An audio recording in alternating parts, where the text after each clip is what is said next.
ఆవు పాలతో సర్వ సౌఖ్యములు, ఆవు నెయ్యితో ఐశ్వర్యములు,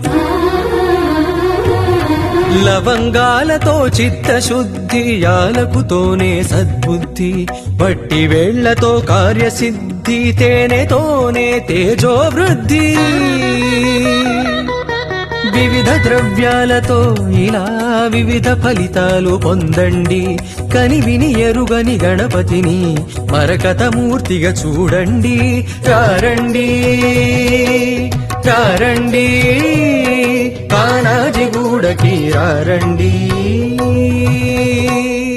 ఇది సత్యం నారాయణం శాస్త్రీయం.